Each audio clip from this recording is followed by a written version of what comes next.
Je vais donc vous lire ce psaume 1. Heureux celui qui ne suit pas les conseils des méchants, qui ne s'arrête pas sur le chemin de ceux qui se détournent de Dieu et qui ne s'assied pas avec ceux qui se moquent de tout. Ce qu'il aime, au contraire, c'est l'enseignement du Seigneur.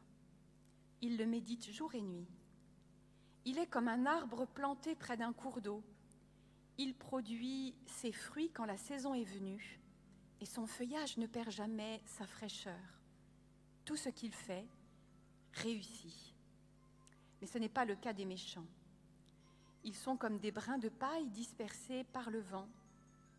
C'est pourquoi, au moment du jugement, ces gens-là ne sont pas admis.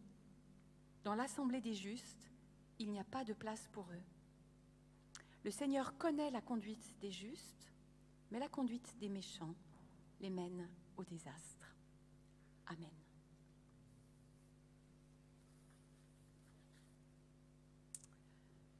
Heureux.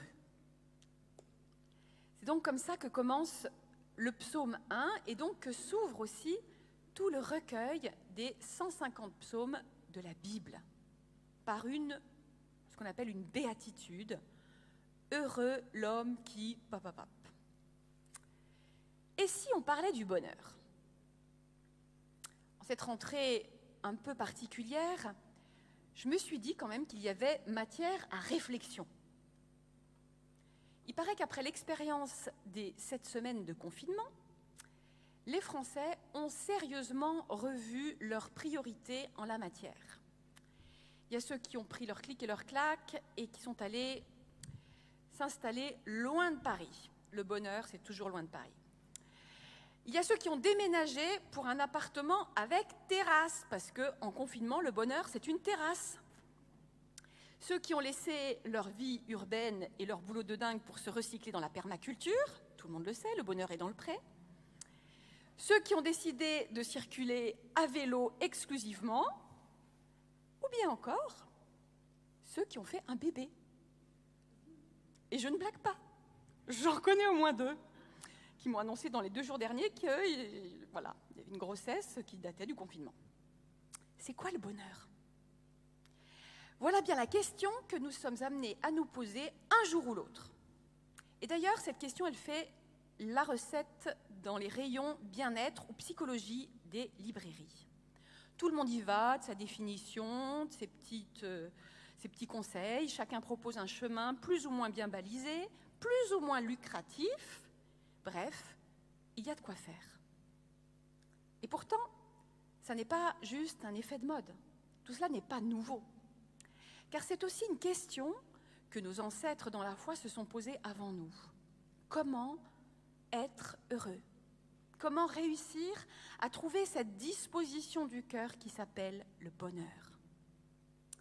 Quand on lit les récits de la Bible, on est quand même frappé de voir que les hommes et les femmes de la Bible ont vécu dans des temps très marqués par l'incertitude.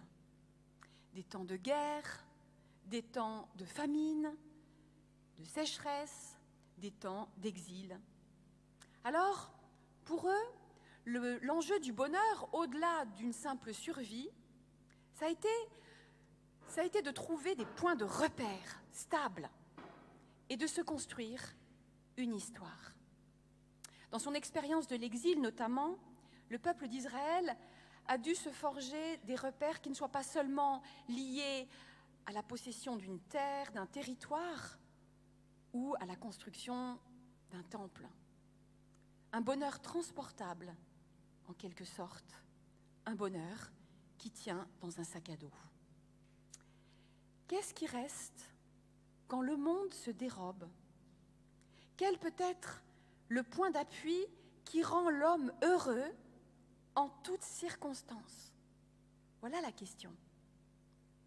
Alors, bien sûr, pour nous, si on transpose aujourd'hui, ce serait plutôt « qu'est-ce qui me rend heureux quand je ne peux plus consommer, quand je ne peux plus voyager, me déplacer librement, quand je ne peux plus boire un verre avec des amis à la terrasse d'un café, quand je ne peux plus aller à l'église le dimanche?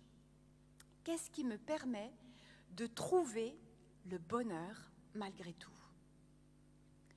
Beaucoup d'entre nous se sont posés ce genre de questions dans les mois précédents, et c'était bien légitime. Notre monde, vous le savez, s'est arrêté. Ça n'était ni l'exode ni l'exil, mais une autre forme de drame. Et telles des toupies qui cessent de tourner fièrement sur elles-mêmes, beaucoup d'existences se sont alors retrouvées en panne. Avec juste cette question: c'était quoi déjà le bonheur? Alors, avant de nous relancer dans la course folle de la rentrée, eh bien, prenons le temps de méditer un peu ce psaume qui ouvre le recueil de chants et de prières qui ont accompagné depuis plus de 20 siècles l'existence des croyants. Ça vaut le détour. Heureux celui qui ne suit pas les conseils des méchants, qui ne s'arrête pas sur le chemin de ceux qui se détournent de Dieu et qui ne s'assied pas avec ceux qui se moquent de tout. On est bien obligé de commencer par là, parce que c'est quand même le premier verset, le sas d'entrée d'une certaine manière.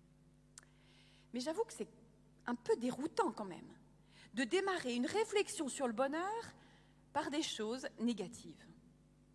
Immédiatement, ça provoque un sentiment pas très agréable, comme si le bonheur consistait avant tout à ne pas faire ci ou à ne pas faire ça, à éviter les bandits et les mauvaises fréquentations.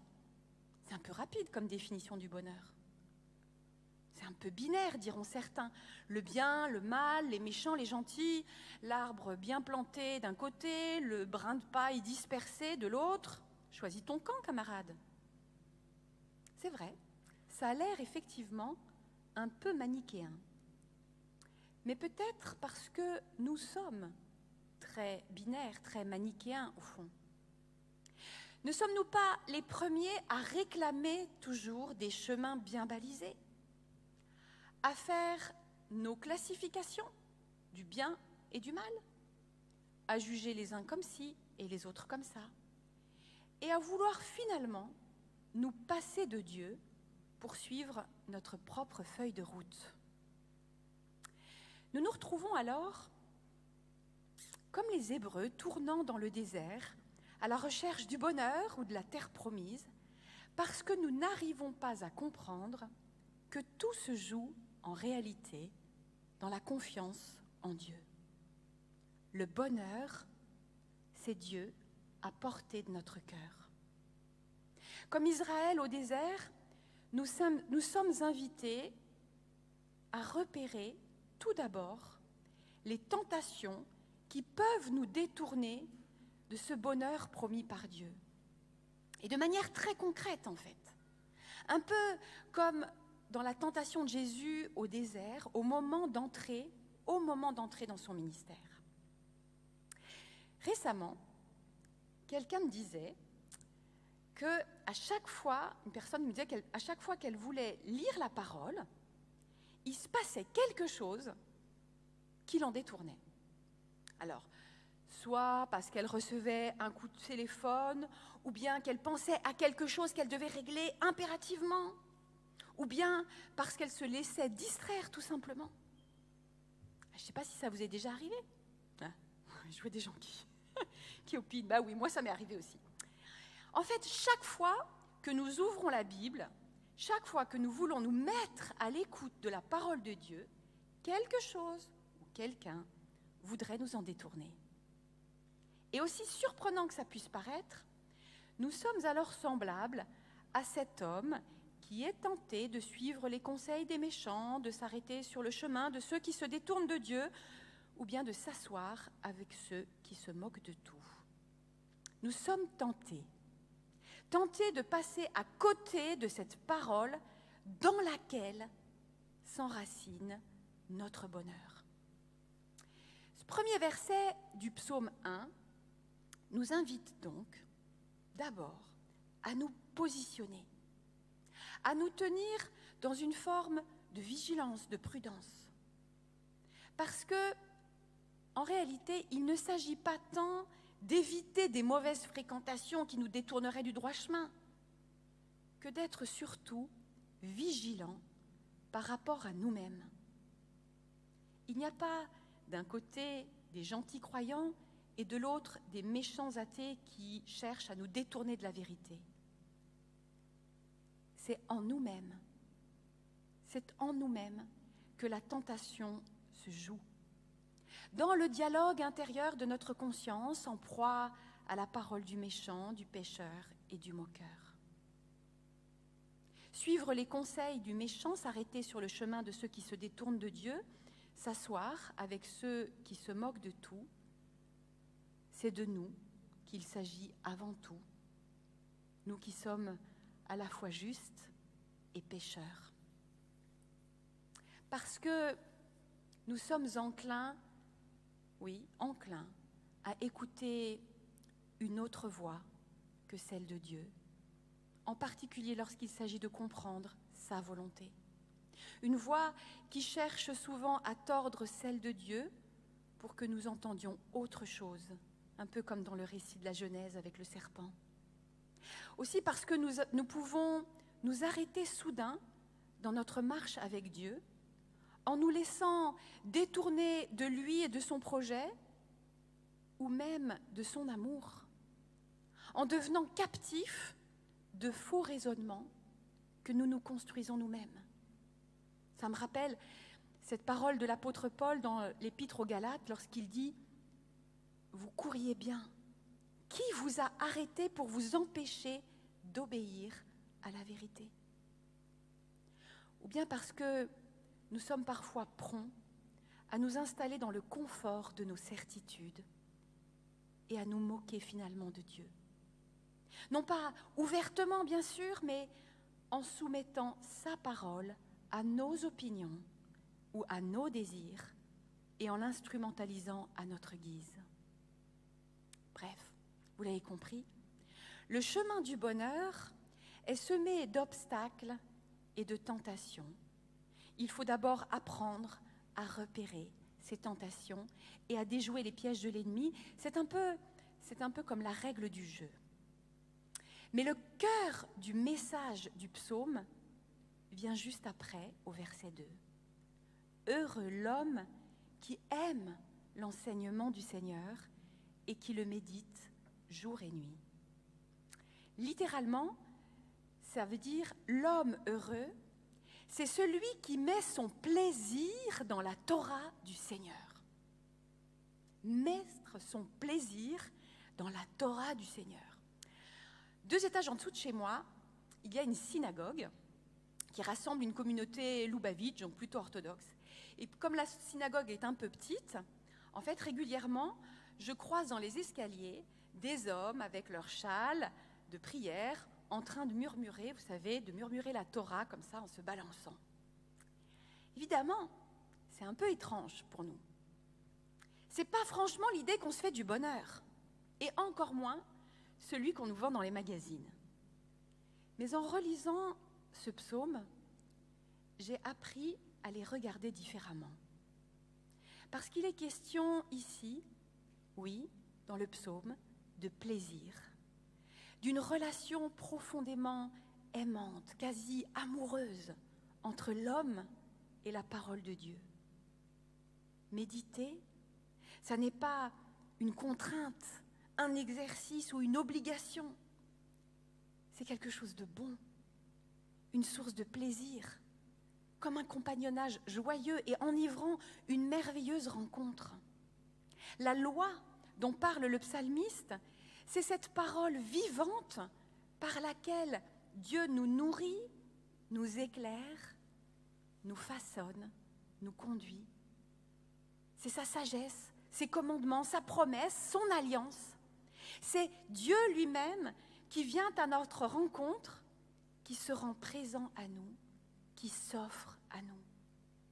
Mais quel privilège! Quel cadeau! Quel trésor!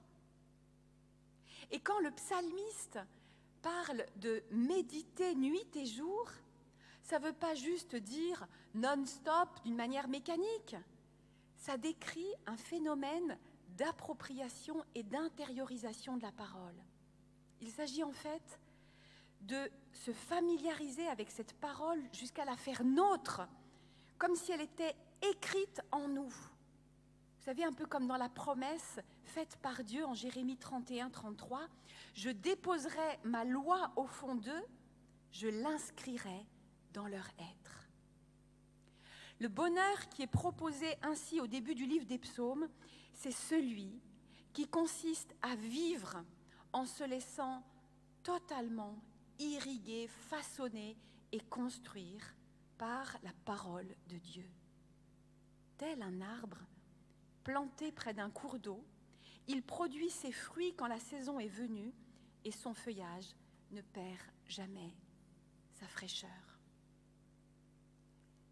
J'imagine assez bien à quel point cette image pouvait être forte pour des hommes habitués aux transhumances, habitués au climat sec et aux terres arides. Une image à la fois de fertilité, de fraîcheur, mais aussi de stabilité. Et elle l'est pour nous aussi. L'été a amené beaucoup de sécheresse dans le pays. L'expérience du confinement, la peur du Covid, les nouvelles contraintes de vie ont amené aussi une autre forme de sécheresse. Les gens ont soif. Les gens ont besoin de retrouver une forme de stabilité et de sécurité. Beaucoup de gens autour de nous sont en quête de bonheur, d'espérance et de guérison. Peut-être qu'ils n'ont pas un accès facile à la parole de Dieu. Peut-être que c'est trop compliqué pour eux de trouver leur plaisir dans cette parole ou tout simplement d'ouvrir une Bible. Mais s'ils viennent se rafraîchir à l'ombre d'un arbre au feuillage verdoyant et s'ils peuvent y cueillir quelques fruits, s'ils trouvent du réconfort sous cet arbre, alors peut-être qu'ils chercheront à comprendre d'où vient la force de cet arbre. Peut-être qu'ils auront envie un jour de se laisser transplanter près de ce cours d'eau qui l'irrigue.